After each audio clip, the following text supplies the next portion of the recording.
Before we begin the story, let us know where you're watching from by leaving a comment below. If you enjoy this video, don't forget to like and subscribe. Have a wonderful day. Enjoy the story, everyone. Sophia Thompson's office smelled of aged wood and broken promises. Amelia walked through the frosted glass door, her footsteps echoing on the oak floor her grandfather had installed decades ago, when Thompson & Co. was still synonymous with integrity in Seattle's construction market. Now the walls were bare where award certificates once hung. The shelves displayed empty spaces where trophies used to gleam under the natural light streaming through the panoramic windows. Her father sat behind the desk, his shoulders hunched as if carrying the weight of every mistake he hadn't made. The scandal hadn't been his fault. A corrupt partner had embezzled funds and left the company drowning in millions of debt. But blame didn't matter when 50 families depended on paychecks that could no longer be paid. "Amelia, have a seat," Sophia said, his voice rough from sleepless nights. She pulled out the worn leather chair and sat down, folding her hands in her lap. At 28, Amelia Thompson was an environmental architect with a respectable portfolio and a growing reputation in sustainable construction projects. She'd worked on LEED-certified buildings, developed rainwater harvesting systems, and integrated vertical gardens into skyscrapers. Her dream had always been to transform cities into spaces that could breathe, that could coexist with nature, instead of suffocating it. But dreams didn't pay debt. "I received a proposal," Sophia began, looking at his hands as if the words were too heavy to speak. "A proposal that could save everything. The company, the jobs, your grandfather's legacy." Amelia felt her heart race. From who? Victor Langford. The name dropped into the room like a stone thrown into still water. Victor Langford, urban development magnate, billionaire at 35, owner of Langford Enterprises, a company that transformed entire neighborhoods, that erected skyscrapers as if they were houses of cards and turned them into icons. He was legend and mystery. He appeared on business magazine covers, but rarely gave interviews. He kept his distance, reserved, almost untouchable. "What does he want?" Amelia asked. Her voice steady despite the internal turmoil. Sophia looked up, and for the first time in weeks, Amelia saw something beyond desperation in her father's eyes. There was also embarrassment. "He wants to marry you." The silence that followed was deafening. Amelia blinked, trying to process the words. "Marriage. Victor Langford." The two things didn't make sense together. "Explain," she said, her voice low but controlled. Sophia took a deep breath and opened a leather folder on the desk. Inside were documents printed on Langford Enterprises letterhead, clauses and numbers that danced before Amelia's eyes. "It's a marriage by contract. He needs a wife who understands sustainable architecture. Someone with real credentials. Not just a pretty name for social events. He's launching a new division of the company focused on ecological urban development and wants a partner who shares that vision." "And in exchange?" Amelia asked, her hands beginning to tremble slightly. "He pays off all our debts immediately and offers a partnership contract for future projects. We're talking about saving 50 families, Amelia." 50? Amelia closed her eyes. 50 families. Familiar faces flashed through her mind. Marco, the construction manager who had 3 young children. Lisa, the accountant who was paying for her mother's medical treatment. Nathan, the newly married engineer who had just bought his first house. "Why me?" she whispered. "There are hundreds of environmental architects out there because you have something he needs," Sophia replied. "Authenticity. You're not in this for the glamour or the money. You truly believe in what you do, and he knows it." Amelia opened her eyes and fixed her gaze on her father. "You're asking me to sell my life." "I'm asking you to consider a partnership," Sophia corrected, his voice gentle but firm. "This isn't about love, Amelia. It's about purpose. He doesn't want a fairy tale. He wants a professional and personal alliance. Someone by his side who understands what he's trying to build." Amelia stood and walked to the window. Outside, Seattle stretched beneath a gray sky, typical of October. Fine rain blurred the glass, creating patterns that looked like tears running down. She could see her distorted reflection. Brown hair pulled into a loose bun, tired green eyes, simple work clothes. "Does he want to meet me first?" she asked without turning around. "He proposed dinner tomorrow night at Canlis." Canlis, one of the city's most exclusive restaurants overlooking Lake Union, a place where billionaires close deals and sealed destinies. Amelia took a deep breath. The scent of rain entered through the window cracks. Mixing with the smell of old paper in the office, she thought of her grandfather, of the man who had built everything from scratch, who believed architecture was more than structures. It was about creating homes, communities, Futures. If I agree to this dinner, she said slowly, still looking out at the city.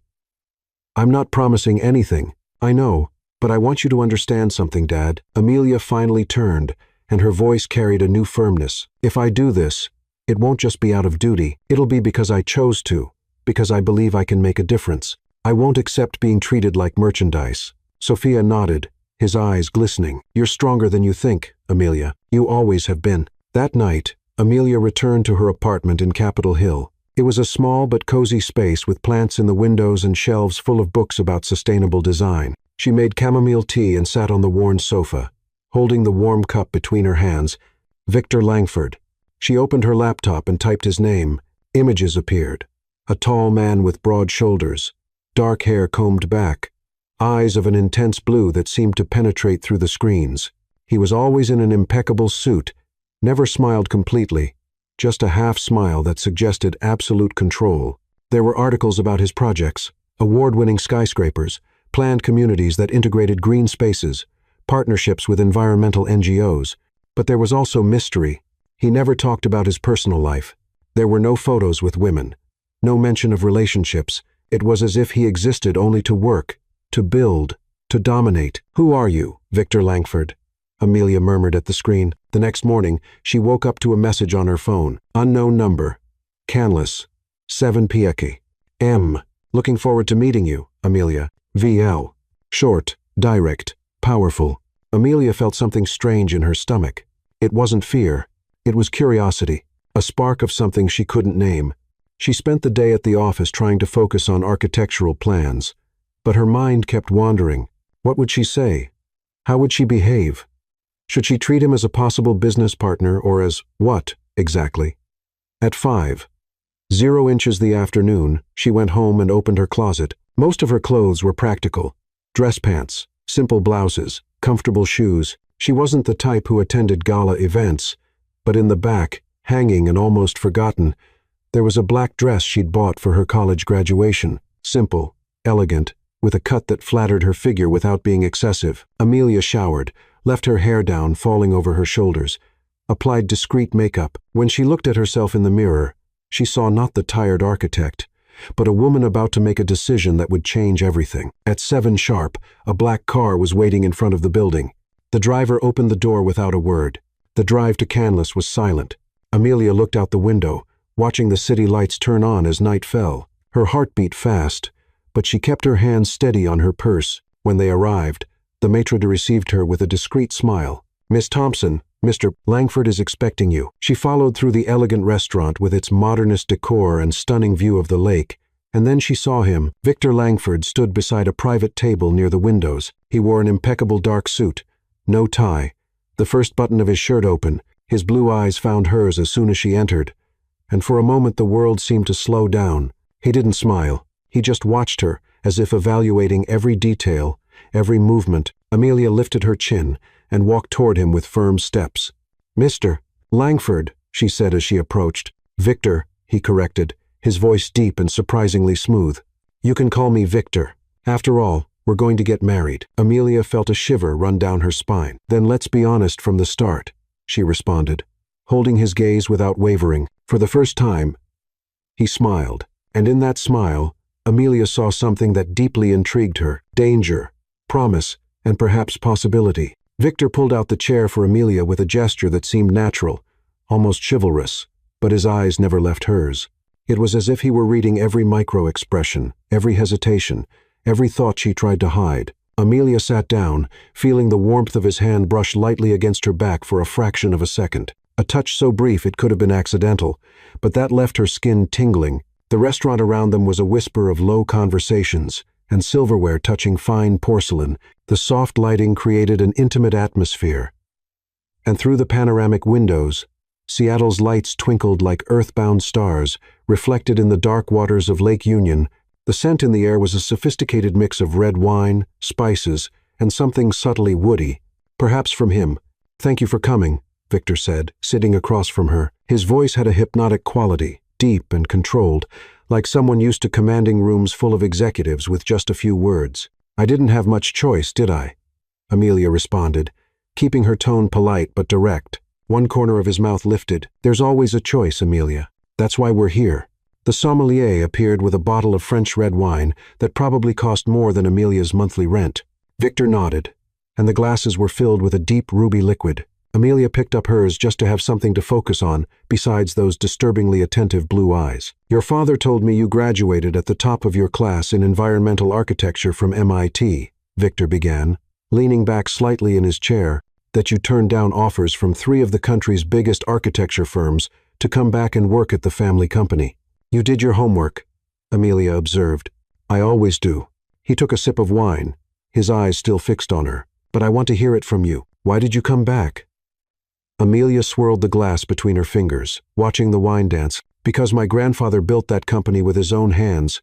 Because architecture for me was never about erecting impressive structures. It's about creating spaces that respect the world around us. And he believed in that too. Past tense, Victor noted softly. He believed. He died 3 years ago, Amelia said, and for the first time that night, her voice carried an almost imperceptible fragility. Cancer.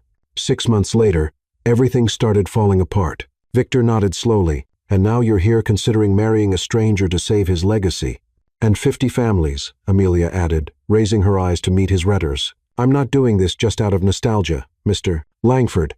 I'm doing it because real people depend on that company. Children who need food on the table. Parents who have bills to pay. I can't just let it all slip away without fighting.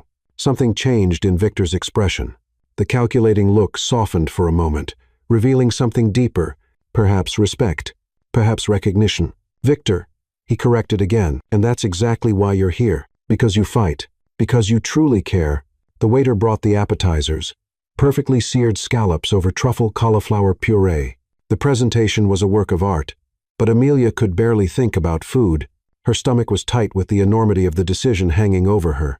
Explain the terms to me, she said, putting her fork down before even starting to eat. I want to understand exactly what you're proposing. Victor wiped his mouth with the napkin and leaned slightly forward. The proximity made Amelia's heart race, involuntarily. It's simple on paper, complicated in practice. He began, we get married in a binding legal agreement. I pay off all of Thompson & Co.'s debts. We're talking about $4, $2 million. On top of that, I offer a 5-year partnership contract for sustainable development projects. Your company would work together with Langford Enterprises on at least 6 major projects per year. Amelia felt the weight of the numbers. $4 million. 6 projects annually. It was more than salvation. It was an entirely new life. And what do you get? She asked. A wife. Victor answered without beating around the bush. Someone who shows up by my side at events, who understands my business vision, who can contribute intellectually to projects. I'm not looking for a porcelain doll, Amelia. I'm looking for a partner. For how long? 3 years. After that period, we can reevaluate or end the contract amicably. You talk like it's a corporate merger deal, Amelia said, unable to hide the sharpness in her voice. It is, Victor admitted, but I don't intend for it to be cold. There will be respect. There will be room for autonomy. You'll have your own bank account, your own wing in my house, your own professional life. I'm not a tyrant, Amelia. Then what are you? Why do this? You could have any woman you wanted. Victor was silent for a long moment. He looked out the window at the city lights, and when he spoke again, his voice carried something Amelia didn't expect. Vulnerability. Because I'm tired of women who want my money, my last name, my status. Because every time I try to have something real, I discover it's theater. I know this sounds cynical, but I prefer transactional honesty to romantic fakeness. Amelia studied his face. The subtle lines around his eyes that suggested sleepless nights, the strong jaw that conveyed determination, the way his fingers drummed lightly on the table, revealing an anxiety hidden beneath the facade of control. And if I say no? She asked softly. Then you say no, Victor responded, meeting her gaze again. I don't force anyone into anything, Amelia. But I need you to know, this is a one-time offer. There's no plan B, no negotiation. It's yes or no. The weight of the statement hung between them like a storm cloud. Amelia felt her chest tighten. Freedom or responsibility?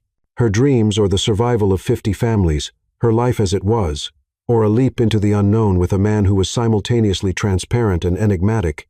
Do you have children? Do you want them? She asked suddenly. Victor blinked, clearly not expecting the question. I don't. I haven't planned on it, but that would be negotiable if it were important to you. Do you expect intimacy?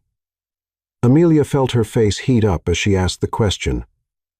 But she needed to know. Victor's eyes narrowed slightly, not with anger, but with something more intense. I expect us to be adults. If it happens naturally, great. If not, I won't force anything. But I won't lie and say I'm not attracted to you, Amelia. That would be dishonest. Her heart raced. The way he said it without frills, without games, was unsettling and strangely refreshing. I need time, she whispered. You have 48 hours, Victor said. After that, the offer expires. I have other projects waiting on decisions.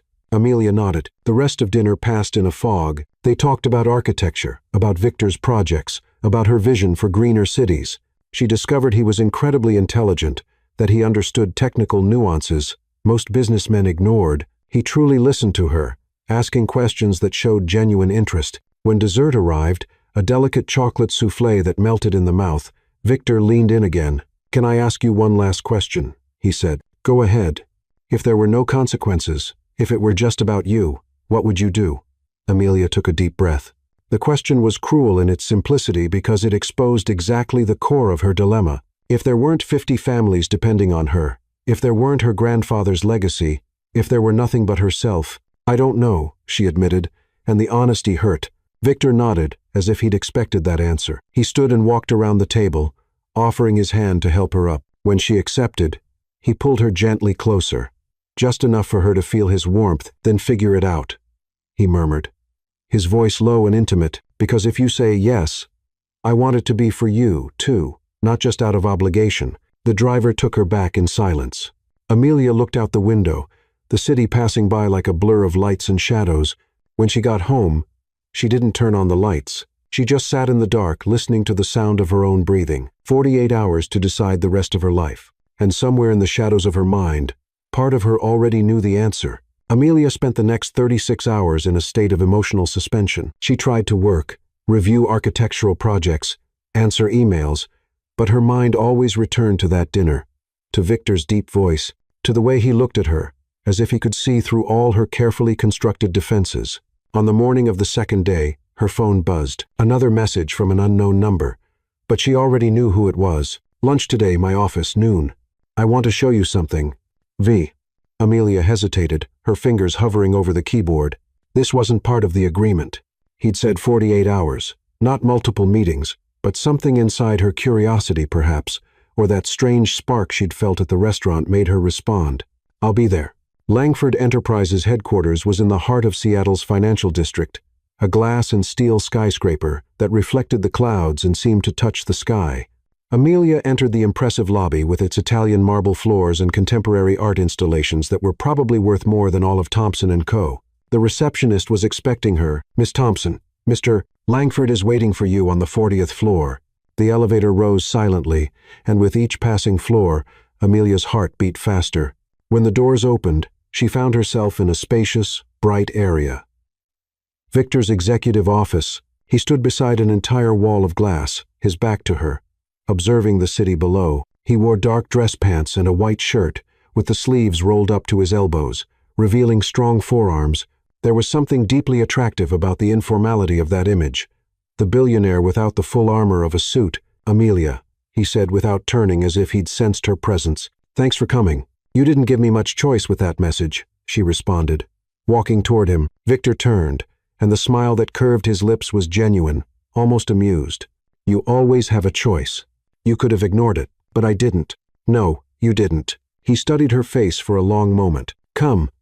I want to show you something. He guided her to an adjacent conference room where a huge table was covered with architectural plans, miniature 3D models, and digital screens, showing building renderings. Amelia felt the air escape from her lungs. They were sustainable urban development projects, residential buildings with vertical gardens, commercial complexes with integrated solar energy systems, public squares designed to maximize green spaces.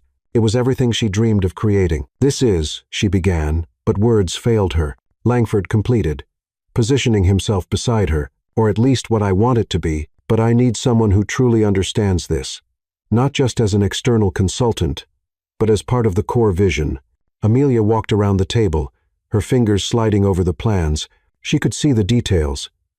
The attention to natural wind flows, the calculated solar orientation, the low environmental impact materials. Whoever had started this understood the fundamental principles. "Did you do this?" she asked. "Me and a team, but something's still missing." Victor moved closer, so close she could feel his warmth radiating. "It lacks soul. It lacks someone who believes in this not as a marketing strategy, but as a mission." Amelia turned to face him, and for the first time she saw Victor Langford not as the intimidating billionaire, but as a man passionate about something bigger than money. "Why is this important to you?" she asked softly. Victor looked away for a moment, and when he spoke, his voice carried a layer of emotion she hadn't heard before. "I grew up in a neighborhood where the air was gray from industrial pollution, where there were no parks, just concrete. My mother worked 16 hours a day to put food on the table, and even then we could barely pay rent." He paused, eyes fixed on the models. "When I managed to get out of there, I swore I'd build different things, spaces that people like my mother deserved, but never had." Amelia felt something tighten in her chest. She'd assumed Victor was just another billionaire obsessed with profit. But this was personal. This was real. "Then show me," she said impulsively. "Show me where you came from." Victor blinked, clearly surprised. "What? If I'm going to consider this, consider you. I want to know the man behind the empire. Not the Victor Langford from magazines. The real Victor." Something passed through his eyes. Vulnerability, perhaps, or fear. But then he nodded slowly. "All right, let's go now." 20 minutes later, they were in a car. Not the elegant limousine, but a discreet SUV that Victor drove himself. Amelia sat in the passenger seat, watching him maneuver through Seattle streets with a familiarity that spoke of years navigating that city. They left the financial district and entered older neighborhoods where building facades showed decades of wear, where small local businesses still held out among corporate chains. Victor finally parked in front of a small Italian restaurant. Nothing fancy, just a modest storefront with a faded sign that read Gino's Trattoria. "My mother worked here," Victor said, turning off the engine, 3 shifts a week on top of another cleaning job. "I did homework at that corner table." He pointed through the window. "The owner, Gino, gave me food for free when he saw I was hungry." They entered, and the smell of sautéed garlic and homemade tomato sauce wrapped around Amelia like an embrace. The interior was cozy with red and white checkered tablecloths and old photos on the walls. An elderly man appeared from the kitchen, and when he saw Victor, his entire face lit up. "Victor, ragazzo." Gino opened his arms, and Victor hugged him with a genuine affection that made something melt inside Amelia. "Gino, this is Amelia," Victor said, placing his hand protectively on her back. "Bellissima," Gino exclaimed, kissing both of Amelia's cheeks. "Finally, you bring a ragazza. Sit, sit." They sat at the corner table, the same one where Victor had done homework decades ago, and Gino disappeared into the kitchen, returning moments later with plates of bruschetta, creamy risotto, and chicken parmesan that smelled heavenly. "He never let me pay," Victor murmured, but there was a genuine smile on his lips. "Because you already paid," Gino shouted from the kitchen. "You renovated my kitchen, remember? I don't accept your money, Testardo." Amelia laughed, and Victor rolled his eyes affectionately. As they ate, he told stories about nights studying for exams under the dim light of that corner, about the time Gino taught him to make marinara sauce from scratch, about how his mother used to sing while washing dishes. "Is she still?" Amelia asked delicately. "No. Cancer. 5 years ago." Victor's voice grew quieter. "But I was able to give her 3 years of comfort before that. A beautiful house, first-class treatment, trips she'd always dreamed of taking. It wasn't enough. But it was something." Amelia reached her hand across the table and covered his. Victor looked down, surprised, then turned his palm up and intertwined his fingers with hers. The touch was warm, solid, and sent an electric current up Amelia's arm. "You're more than you think you are," she said softly. Victor raised his eyes, and there was an intensity in them that made her hold her breath. "So are you, Amelia Thompson." They stayed like that for a moment that seemed to stretch forever. Hands intertwined, eyes locked on each other, the world around them disappearing. Amelia could hear her own heart beating in her ears, could feel Victor's pulse under her fingers. "Victor." She began, but he gently interrupted her. "You still have 12 hours, he said, "but I want you to know something. If you say yes, it won't just be a contract. Not for me. I'll respect the terms, but I'm going to treat you the way you deserve, with honor, with care. And if I say no," she whispered, Then I'll respect that, too. He squeezed her hand lightly. But I hope you don't. When Gino brought complimentary tiramisu, Amelia realized that something had changed inside her. She'd come to Seattle expecting to meet a cold, calculating billionaire. Instead, she'd found a man with scars, dreams, and a capacity for vulnerability he carefully hid from the world. Later, when Victor dropped her off at home, he got out of the car and opened the door for her. Seattle's fine rain was beginning to fall, creating halos around the streetlights. "Thank you," Amelia said, "for showing me that, for trusting me." Victor took a step closer, raising his hand to brush a strand of hair from her face. His fingers grazed her cheek, and Amelia had to force herself not to lean into the touch. "Until tomorrow, Amelia," he murmured, his voice husky. She nodded, not trusting her own voice. When he returned to the car and drove away, Amelia stood on the sidewalk, feeling the rain wet her face, mixing with something that could have been tears. 12 hours. And deep in her heart, she already knew the answer. Had nothing to do with duty or responsibility anymore. It had to do with the man who had just left, taking with him a piece of her that Amelia didn't know she was ready to give. Amelia didn't sleep that night. She lay in the dark, listening to the rain beat against the bedroom window, each drop seeming to mark the seconds, bringing her closer to the final decision. Her mind replayed every detail of the day on a loop. The way Victor had talked about his mother, the genuine affection in his embrace with Gino, the warmth of his hand enveloping hers. At 3:00 the morning, she gave up trying to sleep. She made strong coffee and sat by the window, watching Seattle, still asleep under the persistent rain.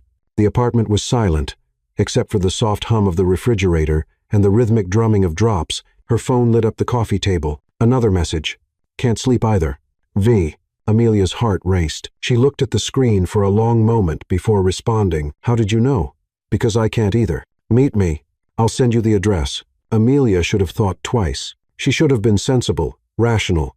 But instead she put on jeans, a wool blouse, and a coat, grabbed her keys, and headed out into the rainy night. The address took her to a reconverted industrial area near the waterfront. Old warehouses transformed into lofts and creative spaces. She parked in front of a red brick building with large arched windows. Victor was waiting at the entrance, wearing dark jeans and a gray wool sweater.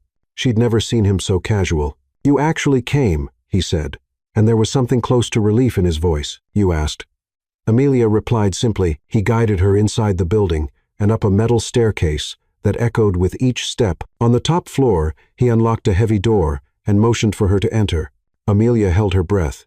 It was a huge open loft with high ceilings and exposed wooden beams, but that wasn't what stole her attention. It was the walls. Every inch was covered with architectural drawings, hand sketches, old plans yellowed by time, photos of constructions in progress. It was a visual archive of Victor's journey from youthful scribbles to multi-million-dollar projects. "This is my space," Victor said softly, closing the door behind them. "No one comes here. Not my team, not family.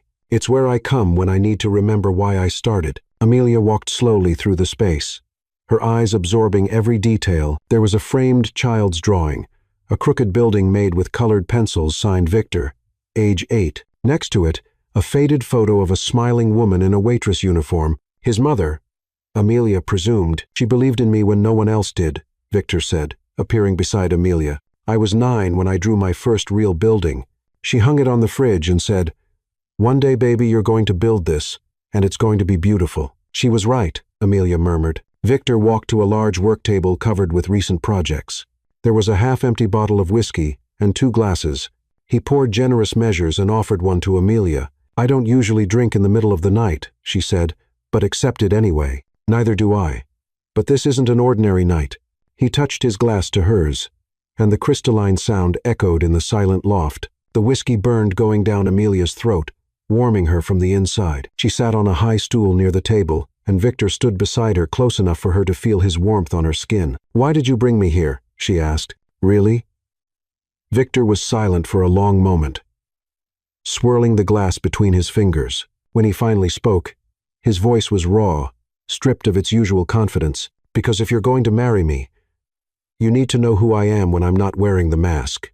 Everyone sees the billionaire, the magnate, the man who never loses. But this," he gestured around, "this is me, the kid who grew up with nothing and is still afraid of waking up and finding out it was all a dream. Amelia felt something tighten in her chest. "You're afraid?" "Terrified," he admitted, turning to face her completely. "Of failing, of disappointing the people who depend on me, of becoming the kind of man who builds empires but loses his soul in the process." She reached out and touched his arm, feeling the tension in the muscles beneath the wool sweater. "You're not that man, Victor. How can you be sure? You barely know me." "Maybe I don't know all your secrets," Amelia said softly, "but I know this." She pointed to the walls, to the drawings and photos. "I know a man who keeps the drawing from when he was 8, who renovates the kitchen of a restaurant where his mother worked, who spends sleepless nights worrying about decisions that affect other people." Victor put his glass on the table and stepped forward, positioning himself between her legs as she remained seated on the stool. The proximity was intense, intimate. Amelia had to tilt her head back to maintain eye contact. "You scare me, Amelia Thompson," he confessed, his voice low and husky. "Why?" "Because you see me, really see me, and I've spent so long hiding who I am that I don't know what to do when someone looks through the walls." Amelia raised her hand and touched his face, her palm against the jaw rough from needing a shave. He closed his eyes for a moment, leaning slightly into the touch. "Maybe it's time to stop hiding," she whispered. When Victor opened his eyes again, there was something different in them. "A décision assurante." He raised his own hands and framed her face, his thumbs caressing her cheeks with a tenderness that contrasted with the intensity of his gaze. "If I kiss you now," he murmured so close she could feel his warm breath, "it won't be because of the contract. It won't be strategy or negotiation. It'll be because I can't pretend anymore that I don't want to." Amelia's heart was beating so hard, she was certain he could hear it. "Then don't pretend." Victor closed the small distance between them, and when his lips touched hers, it was as if the entire world caught fire. The kiss started soft, exploratory, soft lips moving against soft lips, breaths mingling, but then something broke between them, and the softness gave way to a hungry urgency. Victor's hands slid into her hair, fingers intertwining in the brown strands, tilting her head to deepen the kiss. Amelia gripped his shoulders, then slid her hands down his back. Feeling the tense muscles beneath the sweater, he pulled her closer, and she wrapped her legs around his waist, eliminating any space between their bodies. The world reduced to sensations: the taste of whiskey on his mouth, the woody scent of his cologne, the low sound he made when she gently bit his lower lip. When they finally broke apart, both were breathless. Victor rested his forehead against hers, eyes still closed, hands still holding her face as if she were something precious that could slip away. "My answer is yes," Amelia whispered. Victor opened his eyes, searching hers. "Are you sure?" "No," she admitted with brutal honesty. "I'm terrified, but I'm also sure that I want to try, not just for the company, not just for the families, but for this." She placed her hand over his heart, feeling the accelerated beats. "For you." Something passed across Victor's face: relief, joy, vulnerability, all at once. He pulled her into a tight embrace, burying his face in her neck, and Amelia felt his trembling breath against her skin. "I'll make this worth it," he promised against her ear. "I swear I will." They stayed like that for a long time, just holding each other in the middle of that loft full of dreams and memories. The rain continued beating against the windows, and Seattle slept outside, unaware of the promise being made in that sacred space. Eventually, Victor pulled back enough to look into her eyes. "Do you want to know more about me? About where I came from?" Amelia nodded, and he took her by the hand through the loft, showing her every corner. He told stories about each project on the walls, the failures, the victories, the lessons learned. He showed her an old worn notebook full of teenage sketches, notes about structures and dreams written in young, hopeful handwriting. "I wanted to build a better world," he said, flipping through the yellowed pages. "It sounds naive now, but it was true then, still is." "It's not naive," Amelia insisted. "It's necessary." When the sky began to lighten, tinting itself with pearl gray tones through the high windows, they were sitting on the floor, leaning against a wall, their bodies close but not touching, just sharing the space in comfortable silence. "When?" Amelia asked softly. "The wedding?" Victor turned his head to look at her. "Whenever you want, a week, a month, 6 months, 2 weeks. She decided impulsively, enough time to organize something simple, but not so much that I lose my nerve. Victor smiled, not the controlled half-smile he showed the world, but a genuine warm smile that transformed his entire face. 2 weeks then. He drove her home when the sun actually began to rise, painting Seattle golden through the scattered clouds. When he stopped in front of her building, Victor held Amelia's hand before she could get out. "Thank you," he said simply. "For what?" "For saying yes. For seeing me. For being brave." Amelia squeezed his hand. "Thank you for showing me who you are." And when she finally entered her apartment, exhausted but strangely energized, there was a message waiting. "Missing you already. Get some sleep. We'll need our energy for what's ahead. V." Amelia smiled at the screen, her heart light for the first time in months. 2 weeks.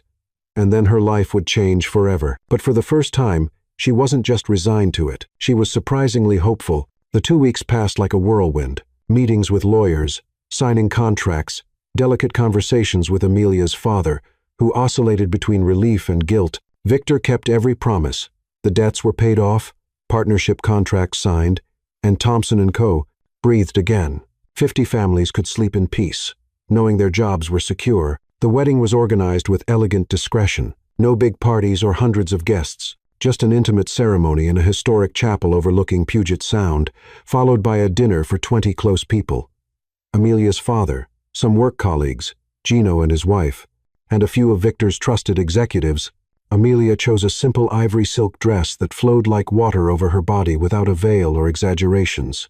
Her hair was loose in natural waves, with just a few white flowers woven through. When she entered the chapel to the soft sound of a cello, it was Victor's gaze that kept her walking. He stood at the altar, impeccable in a charcoal gray suit, but it was his eyes that held her, that intense blue fixed on her with a mixture of reverence and something deeper, more dangerous. She saw his lips move silently, forming a word, beautiful.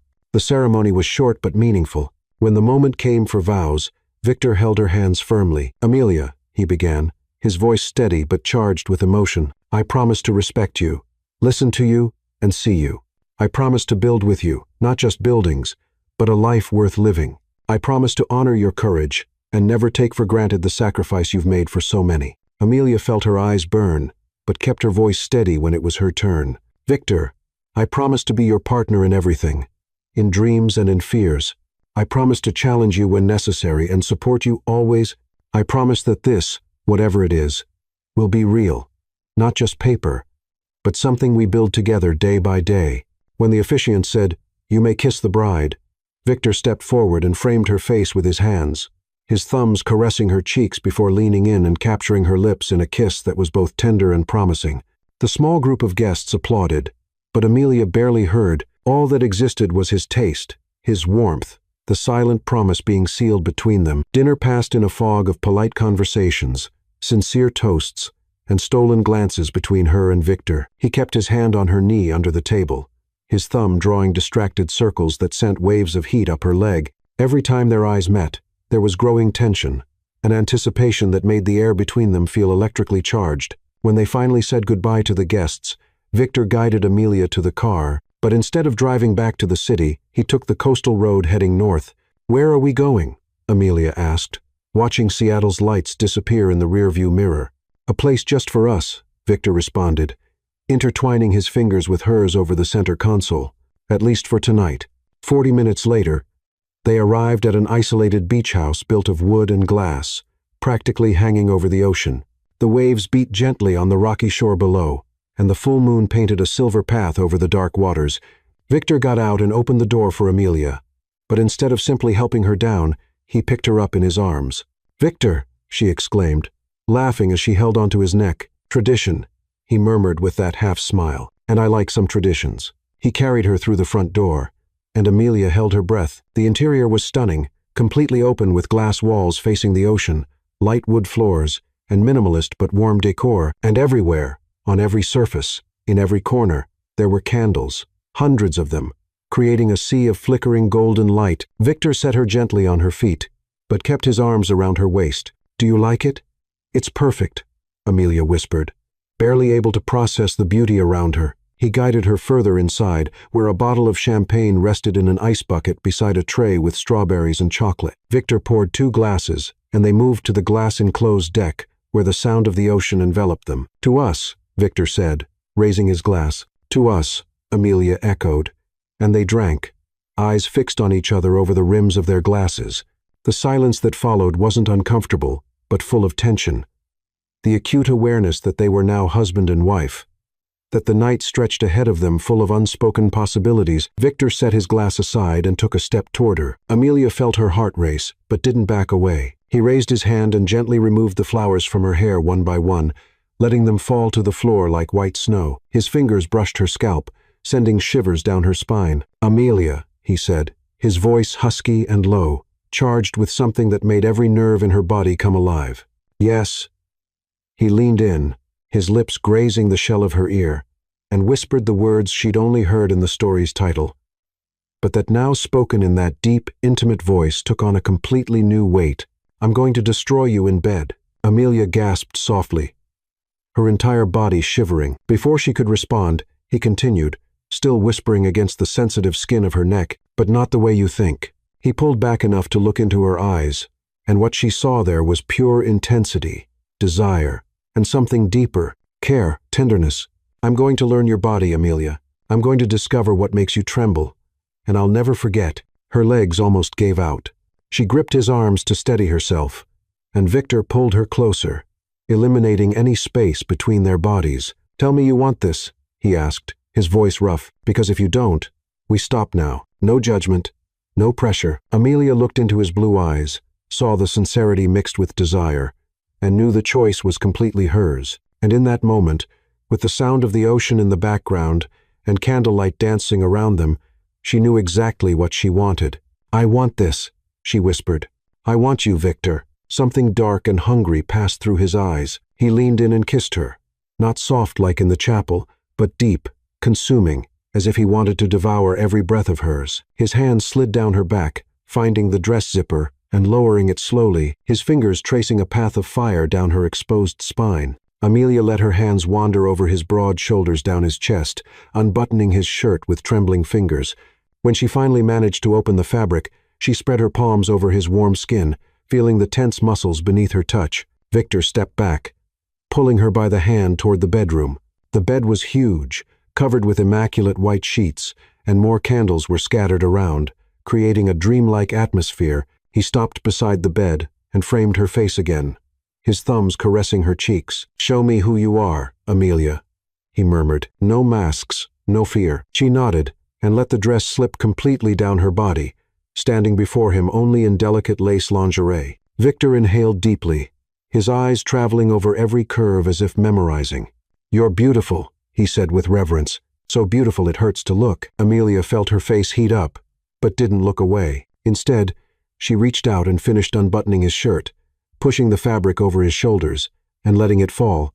Her hands explored his chest, descending over his defined abdomen, feeling him contract under her touch. Victor picked her up and laid her gently on the bed. Following right after, he propped himself on one elbow, looking at her for a long moment before leaning in and kissing her neck, then her collarbone, her shoulder. Each kiss was a promise, each touch a gentle claim. "You're mine now," he whispered against her skin, his hands exploring, learning completely. Amelia arched against him, fingers intertwined in his hair, pulling him closer. "And you're mine," she responded, her voice husky. The kisses intensified, deepened. Remaining clothes were removed, skin met, and the world reduced to ragged breaths, low moans, and the sound of waves crashing outside. Victor moved over her, supporting his weight on his forearms, eyes searching hers. "Are you sure?" he asked one last time. "Absolutely." Amelia responded and pulled him down. When they finally joined, it was with a reverent slowness that made Amelia's eyes burn. Victor moved carefully, attentively, watching every reaction of hers, adjusting, learning. Amelia held on to him, legs wrapped around his waist, feeling every movement, every shared breath. It wasn't just physical, it was emotional, vulnerable, deep. It was two human beings connecting in a way that transcended the body and touched something more essential. When they finally reached climax together, it was with each other's names on their lips. Bodies trembling, minds exploding in colors and sensations.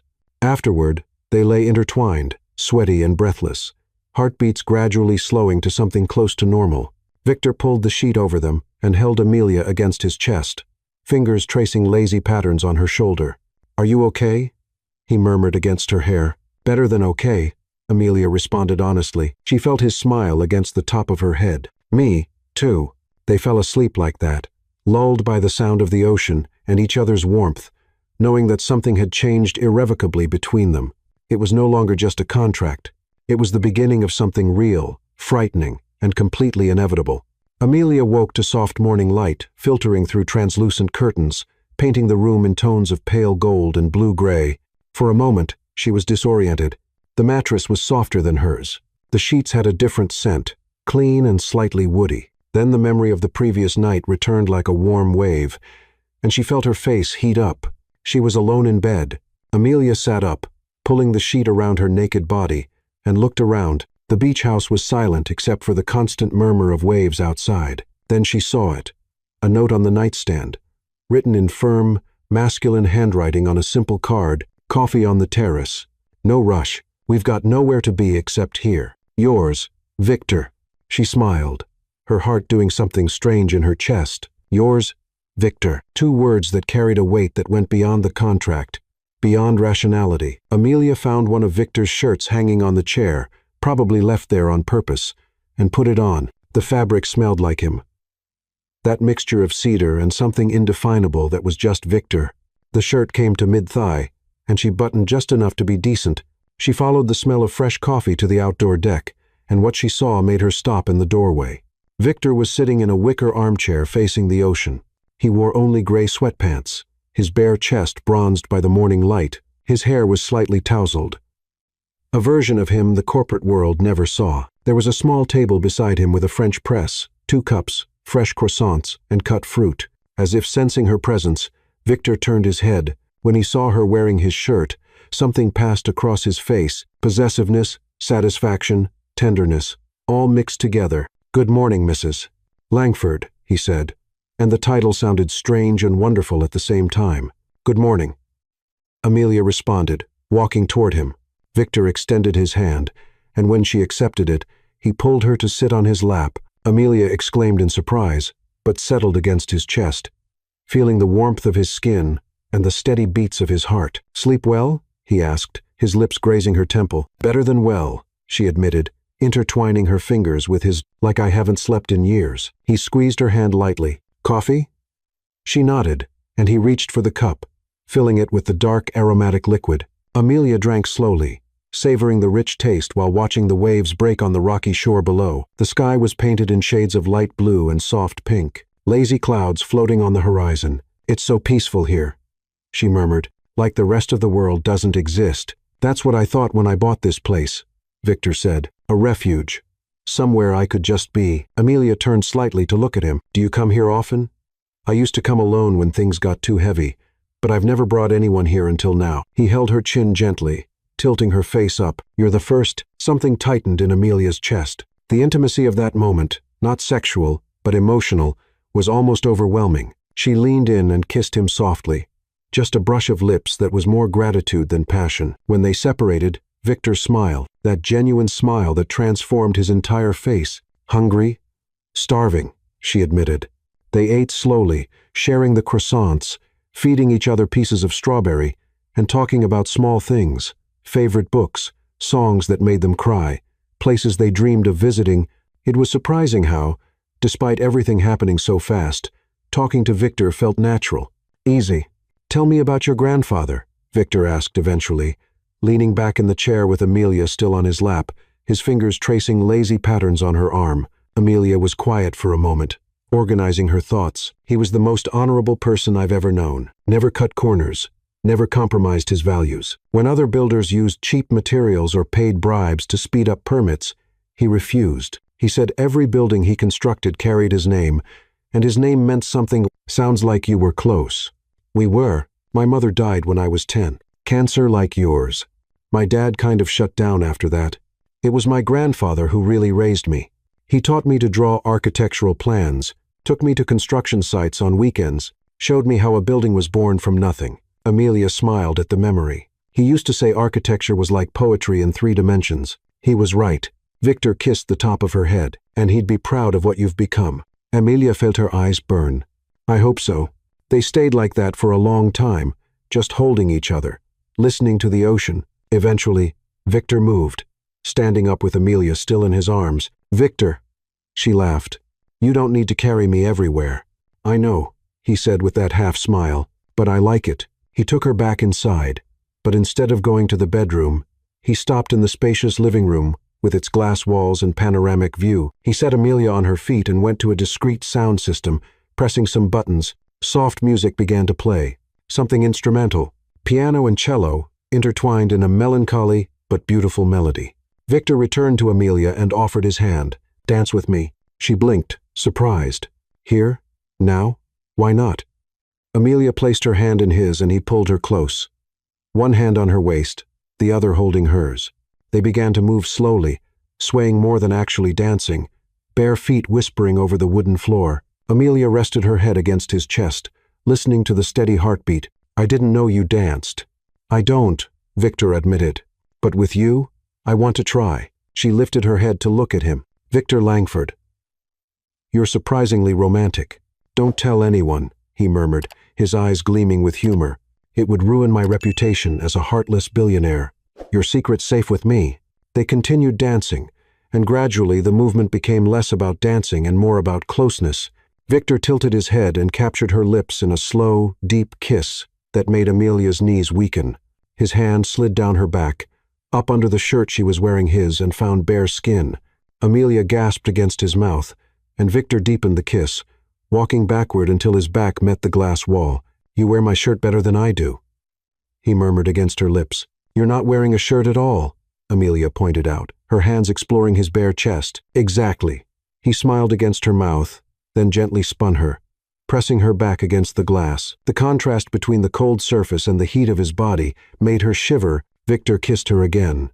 Neck, collarbone, the valley between her breasts over the shirt fabric. His hands unbuttoned the buttons slowly, revealing her skin inch by inch, kissing each newly exposed space. "Victor," Amelia sighed, fingers intertwined in his hair. "Tell me what you want," he murmured against her skin. "You," she responded without hesitation. "Just you." He picked her up again, and this time carried her to the bedroom. Sunlight now flooded the space, different from the candlelit atmosphere of the previous night, but no less intimate. Victor laid her on the bed, carefully covering her body with his. This time there was no urgency, just slow and deliberate exploration. He kissed every scar, every birthmark, every inch of skin, as if memorizing. "You're so beautiful," he whispered, his eyes traveling over her face, inside and out. Amelia felt tears prick her eyes, not from sadness, but from something deeper, more frightening. She was beginning to feel things she shouldn't feel so soon, things that went far beyond physical attraction or convenient partnership. When they joined again, it was with reverent slowness. Victor moved as if he had all the time in the world, watching every expression on her face, adjusting, learning what made her sigh, what made her moan.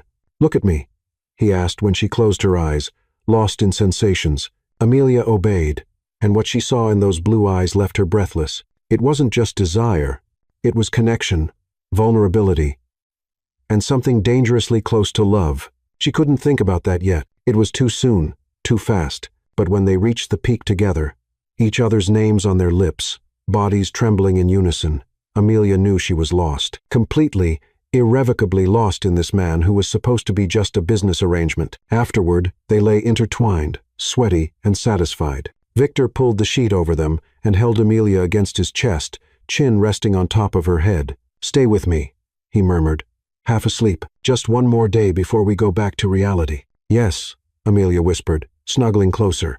"Let's stay." And as they fell asleep again, lulled by the sound of the ocean and each other's warmth, neither of them said out loud what both were beginning to feel, that this, whatever it was becoming much more than they'd planned. And maybe, just maybe, that was exactly what they both needed. They spent that entire day suspended in a bubble outside of time. Victor made breakfast, slightly burned pancakes that made them laugh, scrambled eggs that turned out perfect, and crispy bacon they ate straight from the pan. Amelia discovered that watching Victor Langford, billionaire magnate, cook barefoot in sweatpants, was one of the most charming things she'd ever seen. "I didn't know you cooked," she said, sitting on the kitchen counter still wearing his shirt. "I learned out of necessity," Victor responded, flipping the pancakes with a spatula. "When you grow up with a mother working 3 jobs, you learn early not to starve." "Did she teach you?" On weekends, when she had the energy, he smiled at the memory. She said, A man who can't cook will never be truly independent. She was right, as always. After breakfast, they walked along the beach. The sand was cold under their bare feet, and the wind carried the salty smell of the sea. Victor held Amelia's hand, fingers intertwined, and they walked in comfortable silence, just watching the waves and listening to the seagulls. "Tell me about your fears," Amelia said suddenly, stopping to look at him. Victor blinked, clearly not expecting the question. "My fears? Yes, everyone has them. I want to know yours." He was quiet for a long moment, looking at the horizon where the sky met the sea. When he finally spoke, his voice was low, almost carried away by the wind. "I'm afraid of becoming irrelevant, of building an empire, and discovering that in the end it meant nothing, that people only cared about what I could give them, not who I was." He turned to her. "I'm afraid of waking up one day and realizing I lived an entire life without really living." Amelia squeezed his hand. "You're not irrelevant, Victor, and what you build matters, not just the buildings, but the lives they touch." "What about you?" he asked. "What are your fears?" Amelia took a deep breath, the cold air filling her lungs. "I'm afraid of not being enough, that no matter how hard I try, I'll never reach what my grandfather built. I'm afraid of disappointing the people who depend on me." She paused. "And I'm afraid of losing myself in someone and forgetting who I am." Victor pulled her closer, wrapping her in his arms. "You're more than enough, Amelia, and I promise I'll never let you lose yourself. I'll always remind you of who you are." They stood like that, embraced against the wind, and Amelia felt something release inside her, a tension she'd been carrying for years since her grandfather's death, since she took on the weight of the company, since she began believing she had to be strong alone. Maybe, just maybe, she didn't need to be strong alone anymore. In the afternoon, they found a small coastal town a few miles away. It was a quaint place with antique shops, a bakery that smelled of fresh bread, and a cozy cafe with sidewalk tables. They walked in wearing simple clothes. Victor in jeans and a sweater, Amelia in borrowed sweatpants and one of his shirts, and no one recognized them. They were just another couple enjoying the day. "This is strange," Amelia said, taking a sip of cappuccino. "What is? Being invisible? No one looks at you as Victor Langford, billionaire. You're just Victor." He smiled. "It's liberating, isn't it? Sometimes I think about what it would be like to live like this all the time. Anonymous, normal, but you wouldn't really like it," Amelia observed, "because then you couldn't build the things you dream of. You couldn't make the difference you want to make." Victor tilted his head, studying her. "You understand me better than most people who've known me for years. Maybe because I'm actually paying attention." They explored the little shops, and Victor insisted on buying Amelia a small silver necklace with a leaf-shaped pendant. Simple but beautiful. "For the environmental architect," he said, fastening the necklace around her neck. His fingers brushed the nape of her neck, sending shivers down her spine. "Something for you to remember this day." "As if I could forget," Amelia murmured, touching the pendant. When they returned to the beach house, the sun was beginning to set, painting the sky in dramatic shades of orange, training pink and purple. Victor lit the fireplace in the living room, and they settled on the large sofa. Amelia nestled between his legs, her back resting against his chest. "Tell me something no one knows about you," Victor said, his fingers playing absent-mindedly with her hair. Amelia thought for a moment. "When my mother died, I stopped talking for 3 months, literally didn't say a word. The doctors thought it was psychological trauma, but actually, I just didn't have anything left to say. It was my grandfather who got me to talk again." "How?" "He took me to a construction site and gave me a hard hat, said he needed my help deciding where to put the windows. He asked questions about natural light, ventilation, views, and eventually, I started answering. Little by little, the words came back." She smiled at the memory. "He saved me in so many ways." Victor kissed the top of her head. "And now?"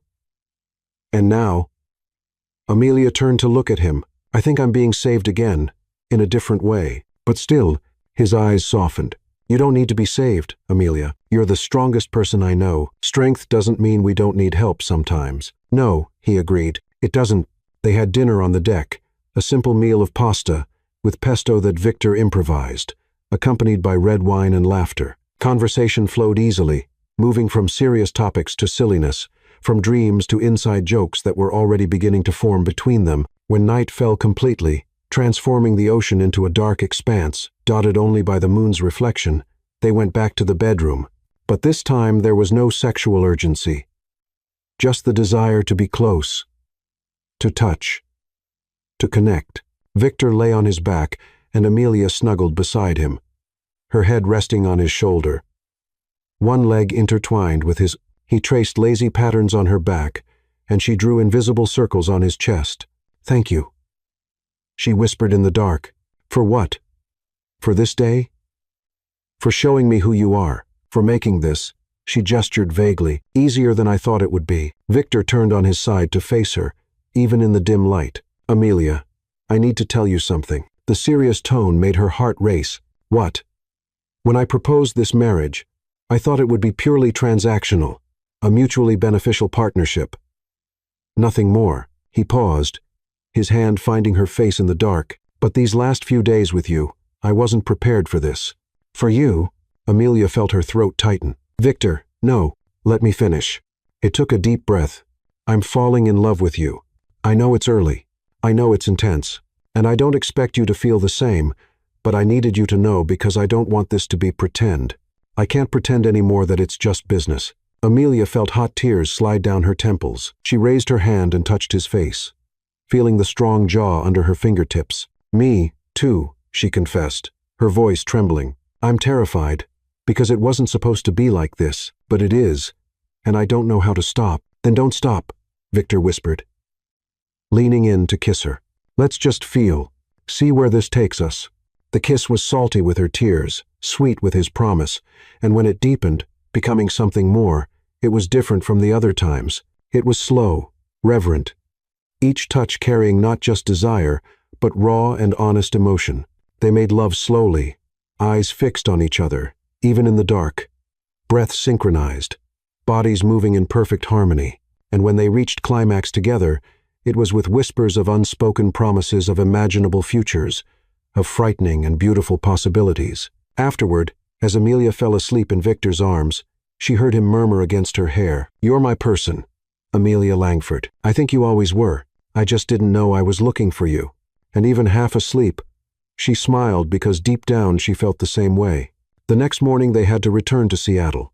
Reality was waiting for them. Work meetings, responsibilities, the world that existed beyond that perfect bubble. But as they drove back, hands intertwined over the console, both knew that something fundamental had changed. They were no longer two strangers bound by a contract. They were two people falling uncontrollably for each other, and despite the fear, despite the uncertainty, neither of them wanted to stop the fall.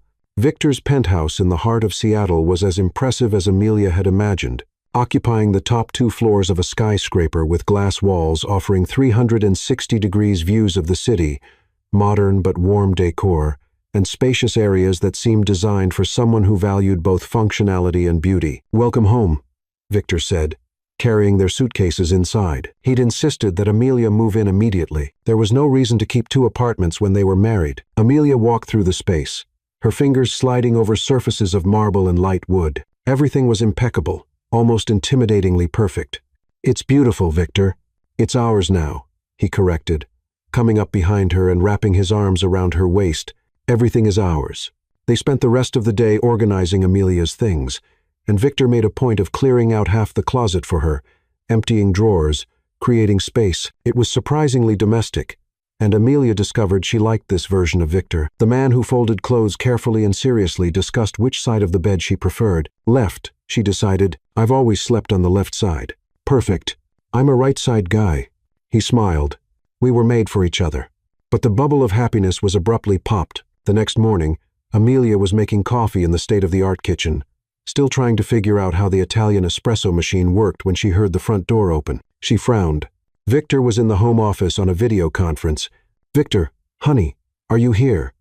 A female voice echoed through the apartment, shrill and imperious. Amelia came out of the kitchen and found a woman standing in the living room. She was striking, tall, slender, with perfectly straightened blonde hair, dressed in an expensive tailored suit and very high heels. Her eyes, a pale and icy blue, fixed on Amelia with a mixture of surprise and disdain. "Who are you?" the woman asked, her voice cutting. "I'm Amelia," she responded, staying calm despite her racing heart. "Amelia Langford, Victor's wife." The woman's eyes widened, then narrowed dangerously. "Wife. This is a joke, right? Veronica." Victor's voice sounded behind Amelia, firm and cold. "What are you doing here?" Amelia turned and saw Victor standing in the office doorway, his jaw tense, his eyes hard in a way she'd never seen before. The woman, Veronica, apparently, crossed her arms. I figured the rumor was a lie. But here she is. The mysterious wife no one knew anything about until you showed up with a marriage certificate. She looked Amelia up and down, evaluative and cruel. Environmental architect from a bankrupt company. How convenient. Amelia felt her blood freeze. The way Veronica said it, loaded with accusation and venom, turned her motives into something sordid. Watch what you're about to say, Victor warned, his voice low and dangerous as he walked to stand beside Amelia, his hand automatically finding her back in a protective gesture. Why do I have to pretend this is a fairy tale? Veronica laughed, the sound bitter. Please, Victor, you secretly marry a woman who has everything to gain financially. And I'm supposed to believe it's true love. You don't know anything about this, Victor said through clenched teeth. I know enough. Veronica focused on Amelia again, and there was pure malice in her eyes. How many millions did he pay for you to wear that ring? How much did it cost to buy a wife who could decorate his projects and make him look progressive? Amelia felt the words like slaps, each one hurt because it touched exactly on her worst fears that people would see the marriage this way, as a cold transaction, as opportunism on her part. Veronica, leave now. Victor took a step forward, positioning himself partially in front of Amelia. No, Amelia said softly, touching Victor's arm. She stepped forward, facing Veronica directly. Her hands were trembling, but she kept her voice steady.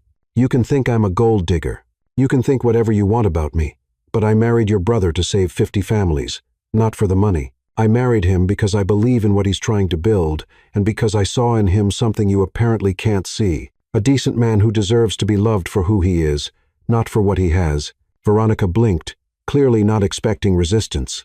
You don't know him. Maybe I don't know everything, Amelia interrupted, her voice gaining strength, but I know enough to know he's worth it. And if he wants someone who will just obey him and smile pretty for photos, you're right. That's not me. It never will be. But that's between me and him, not between me and you. The silence that followed was dense, charged. Veronica opened her mouth, closed it, then looked at Victor. You're really going to let her talk to me like that? She can talk to you however she wants. Victor responded calmly, but there was steel in his voice, especially when you invade my home, uninvited, and attack my wife. By the way, how did you get in? I have a key. Victor extended his hand. Give it back. Veronica looked at her brother with something close to shock. Victor, the key. Veronica. Now, she hesitated, then took a key off her key ring with jerky movements and threw it into Victor's hand. So that's it. You choose a stranger over your own family. I choose my wife, Victor said simply, and I choose respect. Something you clearly don't have for me since you assumed I'm not capable of making my own decisions. Mom and Dad are going to freak when they find out. They already know. I called them yesterday. Victor crossed his arms, and they reacted with a lot more class than you. That seemed to hit Veronica like a punch. Her face paled, then turned red. You told them first, I'm your sister, and you're acting like a spoiled child. Victor sighed, and for the first time, there was weariness in his voice. Veronica, I love you. You're my sister, but I won't accept you coming here and disrespecting Amelia. If you can't treat my wife with a minimum of decency, then you're not welcome in my home. Amelia saw something pass across Veronica's face. Pain, anger, maybe even fear. For a moment, she looked vulnerable, young, lost. Then the mask of arrogance returned. You're going to regret this, she said, but her voice faltered slightly. When she leaves you and takes half of everything, you're going to regret it. She left, her heels clicking hard on the marble floor, and the door closed with a thud that echoed through the apartment.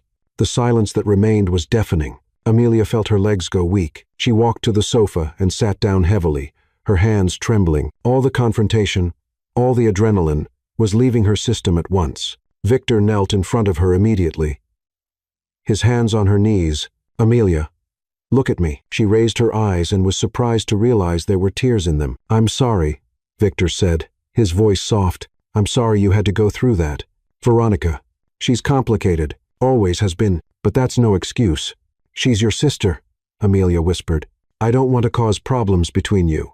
You didn't cause anything. She chose to behave that way. Victor held Amelia's face, his thumbs wiping away the tears that were beginning to fall. Listen, you were incredible. The way you stood up for yourself.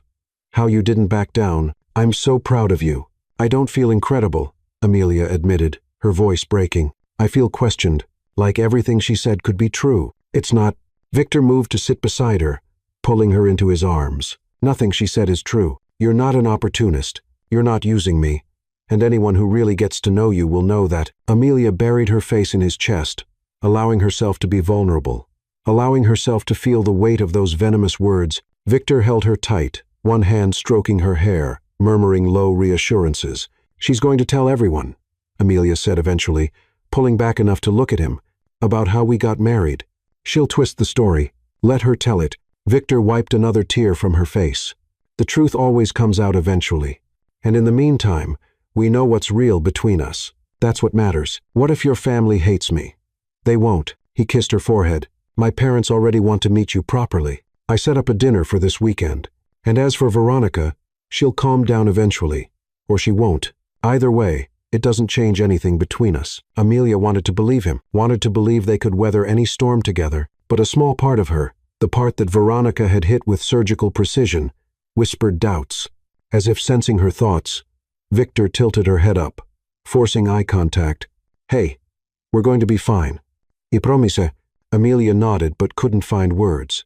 Later that night, when they were lying in bed, Amelia couldn't sleep. She lay staring at the ceiling, listening to Victor's deep breathing beside her. Her phone buzzed on the nightstand. A message from an unknown number. He always protects his things until he doesn't anymore. Ask him about the last one. Amelia felt her stomach turn. She looked at Victor sleeping beside her, his face relaxed, vulnerable in sleep. Who was the last one? And why did that message make her feel like the ground was opening up beneath her feet? Amelia didn't mention the message to Victor the next morning. He woke up early, kissed her gently, and left for an important meeting with investors. She was left alone in the huge penthouse, the anonymous message burning in her mind like a live ember. Ask him about the last one. She tried to distract herself. She answered emails from Thompson & Co., reviewed architectural plans, even tried to read a book, but the words didn't make sense. Her concentration destroyed by the insidious doubt that Veronica had planted and that mysterious message had watered. At 2:00 the afternoon, she couldn't take it anymore. She grabbed the car keys Victor had given her, a discreet but luxurious Tesla, and drove without a clear destination, just needing to get out of that apartment full of unanswered questions. She ended up stopping at a small cafe in Capitol Hill near where she used to live. She ordered a cappuccino and sat in a corner, watching people pass by the window. Normal life, normal problems. She envied that simplicity. Amelia. She looked up and found her father standing beside the table, surprised. Sophia Thompson looked better than he had in recent weeks, his shoulders not so hunched, his face less marked by worry. Dad. Hi. She gestured to the empty chair. Sit. Sophia sat down, studying his daughter's face with the attention of someone who'd known her forever. What happened? What makes you think something happened? I know that look. Your mother had the same one when she was mulling something over. He touched her hand on the table. Talk to me. And then, to her own surprise, Amelia talked. She told him about Veronica, about the accusations, about the anonymous message. The words came out in a rush, months of tension and doubt. Finally finding an outlet, when she finished, Sophia was quiet for a long moment. Do you love him? He finally asked. The question caught Amelia off guard. Yes, I think so. But it's all so confusing, Dad. It happened so fast. How can I trust these feelings? How do I know it's not just gratitude or Stockholm Syndrome or Amelia? Sophia squeezed her hand. When I met your mother, we got married 3 months later. Everyone said it was crazy, that it was too fast. But we had 20 wonderful years before the cancer, and none of them were wasted. His eyes grew distant with the memory. Love doesn't have a timeline. Sometimes you just know, but what if I'm wrong? What if Veronica's right and he? Then you deal with it when it happens. But don't let the fear of possible future wounds steal present joy. He tilted his head. You stood up for yourself when she attacked. That's not the behavior of someone who's just benefiting from an arrangement. That's the behavior of someone protecting something real. Amelia felt tears prick her eyes. I'm so scared, Dad. I know, but fear is the price we pay for loving. And it's worth it, my daughter. Always worth it. When Amelia returned to the penthouse a few hours later, Victor was already home. He was in the living room, standing by the windows, looking at the city. There was something tense in his posture. Victor. He turned, and the relief that passed across his face was palpable. "Where were you?" "I tried calling 3 times. Sorry. It was on silent. I went for coffee with my dad." Amelia set her purse aside. "Did something happen?" Victor ran his hand through his hair, a gesture she'd already learned meant frustration. "Veronica's spreading rumors. She called half the people we know, saying our marriage is a sham, that you're with me for the money." Amelia felt her stomach sink. "Victor, no. Let me finish." He walked to her, holding her shoulders. "I called my parents.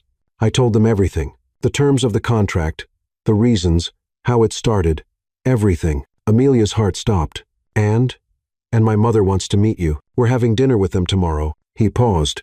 "But I also told them something else." "What?" Victor held her face, his blue eyes intense and serious.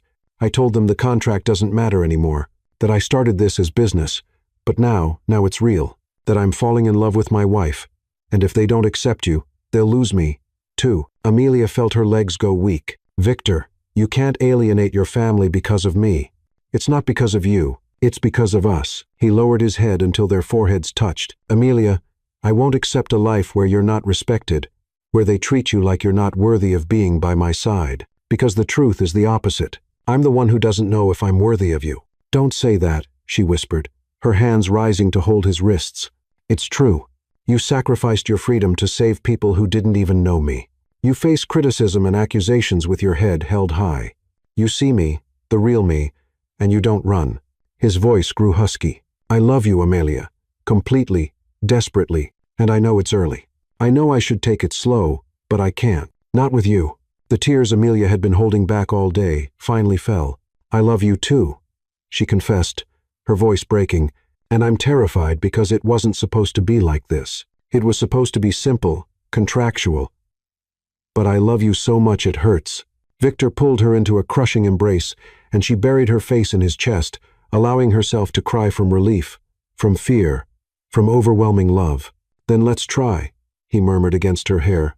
"Together, without fear, just us." She nodded against his chest, holding him as if he were the only solid thing in a world spinning too fast. Eventually, he guided her to the sofa, and they sat intertwined. Victor wiped the tears from her face with his thumbs. "There's something else," he said. "Something I need to tell you about the last one." Amelia froze. "How do you know about Veronica sent you a message, didn't she?" "Anonymous, but I know it was her." He sighed. "Rachel, that was her name. We met 3 years ago, dated for 8 months. I thought maybe it was real, but I found out she was selling information about my business to competitors. Everything was calculated. Every kiss, every I love you. Everything." Amelia felt her heart squeeze at the pain in his eyes. "It was after that I decided never to let anyone close enough to hurt me again, that I decided if I needed a partner, it would be on honest terms. No pretending." He held Amelia's hand. "But then you showed up and you tore down all my defenses without even trying." "I'm sorry she hurt you," Amelia said softly. "Me, too. But you know what? Now I'm grateful, because if I hadn't gone through that, maybe I never would have found you this way. Maybe I never would have taken this chance." Amelia leaned in and kissed him. Soft, sweet, full of silent promises. "Tomorrow," she said, when they separated, "we're meeting your parents tomorrow, and we're going to show everyone this is real." Together, that night they made love slowly, each touch a confession, each kiss a promise, and when they finally fell asleep, intertwined and exhausted, both felt they had crossed some invisible threshold. The contract didn't matter anymore. They had chosen each other freely, completely, and nothing, not venomous family, not painful pasts, not whispered doubts would change that. For the first time since everything began, Amelia slept peacefully, knowing that regardless of what came, they would face it together. And that, she realized, was the kind of strength no contract could guarantee. It was the kind of strength only true love could create. 2 weeks had passed since the dinner with Victor's parents, a meeting that surprisingly had been warm and welcoming. Margaret Langford, an elegant woman with gray hair and kind eyes, had embraced Amelia as if she were a long-awaited daughter. Robert Langford, reserved but affectionate, had shared stories about Victor as a child that made him blush and Amelia laugh until her stomach hurt. Even Veronica had shown up at the end of the dinner, embarrassed and visibly uncomfortable, to apologize. "I was wrong," she'd admitted, avoiding Amelia's gaze, "and I'm sorry." It wasn't a complete reconciliation, but it was a start. Now Amelia stood in front of a red brick building in a revitalized area of Seattle, her heart beating fast with anticipation. Victor was beside her, his fingers intertwined with hers. "Ready?" he asked, smiling. "More than ready." They entered the building and went up to the third floor. When Victor opened the double glass door, Amelia held her breath. A spacious, bright area stretched before them. High ceilings, enormous windows flooding everything with natural light, reclaimed wood floors, exposed brick walls that told decades of history. But what really captured her attention was the elegant sign mounted on the reception wall, Ashford Thompson Sustainable Architecture. Her name first in large, proud letters. "Victor," she whispered, her voice failing. He wrapped his arms around her waist from behind, chin resting on her shoulder. "It was your vision that made this possible. Your name comes first." Amelia felt hot tears slide down her cheeks. She walked through the space, her fingers touching new drafting tables, state-of-the-art computers, shelves waiting to be filled with books and architectural models. There was even a small kitchen with a professional coffee machine and a cozy break area. "The team starts next week," Victor said. Following her, 5 architects, 2 environmental engineers, an interior designer specializing in sustainability, and you as creative director. Your decision, your vision. Amelia turned to face him. "How did you do all this in 2 weeks? When you love someone, you move mountains." He shrugged as if it was simple. "And it may have helped that I have connections and, well, money." She laughed through the tears. "You're impossible. Impossible not to love." He smiled that smile that always completely disarmed her. Exactly that. They explored every corner of the new office. Victor showed every plan detail. The solar energy system integrated into the roof, the recyclable materials used in the renovation. Even the plants already strategically positioned to improve air quality. "And there's one more thing," Victor said, guiding her to a door in the rick's back. When he opened it, it revealed a private office with a view of the city. On the door, a gold plaque. Amelia Ashford Langford, Creative Director. Inside there was a beautiful wooden desk, a comfortable ergonomic chair, and on the wall, carefully framed, were Amelia's grandfather's drawings, old projects her father must have given to Victor. In the center, a photo. Amelia, at 12 years old, wearing an oversized hard hat next to her grandfather at a construction site, both smiling. Amelia broke down. She sat in the new chair and cried from joy, from gratitude, from overflowing love. Victor knelt in front of her, holding her hands, letting her feel everything without trying to fix it or rush her. "Thank you," she finally managed to say. "For this, for believing in me, for making my dreams bigger than I imagined. You deserve this, and so much more." He kissed her fingers. "And we're going to build incredible things together. Not just buildings, but a future." That afternoon, they visited the new company's first project, a residential complex planned for middle-income families with community gardens, rainwater harvesting systems, solar panels, and generous green spaces. Amelia spent hours reviewing the plans, taking notes, suggesting changes that Victor accepted with genuine enthusiasm. "You're brilliant," he said, while watching Amelia redesign a natural ventilation system. "Seriously, it's sexy watching you work like this." She laughed, blushing. "Sexy? I'm literally talking about airflow." "Exactly." He pulled her by the waist, kissing her neck. "Passion is always sexy, no matter the subject." When the sun began to set, painting Seattle in shades of gold and pink, they returned to the penthouse. But instead of going inside, Victor took Amelia to the private terrace on top of the building, a space she had barely explored. There, under the darkening sky, was a table set with candles, fresh flowers, and a complete meal waiting. "When did you have time to?" "I have my resources." Victor pulled out the chair for her with that gesture that had become a ritual between them. "I wanted to celebrate our new office, our new life, us." They ate slowly, talking about everything and nothing, future projects, places they wanted to visit, silly things that made them laugh. The city lit up around them, millions of lives being lived. And they were just 2 human beings in that moment, in love and happy. When they finished dessert, a tiramisu that rivaled Gino's, Victor stood and offered his hand. "Dance with me." Amelia smiled, remembering that morning at the beach house that felt like an eternity, and at the same time, just yesterday. Always. There was no music this time, just the sound of the city, distant horns, wind at the heights, the constant murmur of urban life. But they danced anyway, swaying gently, bodies pressed together, hearts beating in sync. "Amelia Ashford Langford," Victor murmured against her hair. "I love you deeply, desperately. The kind that changes who you are at the most fundamental level." He pulled back enough to look into her eyes. "And I'm going to spend the rest of my life proving to you that you made the right choice." Amelia held his face, her thumbs caressing his cheeks. "I love you too, Victor Langford, and you don't need to prove anything. You just need to keep being exactly who you are." They kissed under Seattle's starry sky, the city witness to a promise being renewed. Not the promise of a cold contract, but the promise of two hearts that chose each other against all odds. When they finally went back inside, intertwined and laughing at some inside joke, Amelia stopped at the door and looked back at the view, at the table still lit by candles, at everything this new chapter represented. "Are you okay?" Victor asked, following her gaze. "More than okay." She turned and held his hand. "I'm home." And she was, not in the luxury apartment, not in the city, but in Victor. In them, in the space they had created together, where vulnerability was strength, where honesty was the foundation, where love was the brick and mortar of everything they built.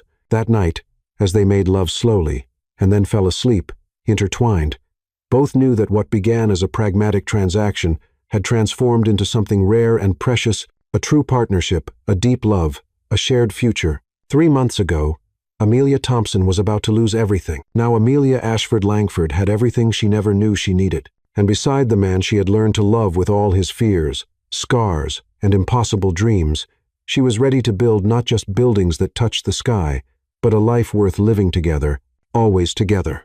What Amelia and Victor discovered wasn't taught in any business manual or legal contract. They learned that true love isn't born from perfect circumstances, but from courageous choices. That vulnerability isn't weakness.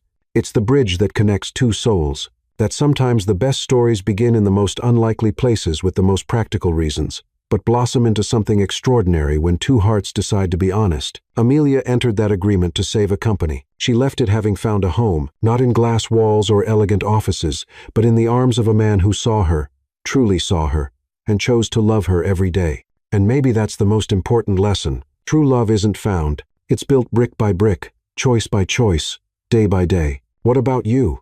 When was the last time you chose to be brave with your heart?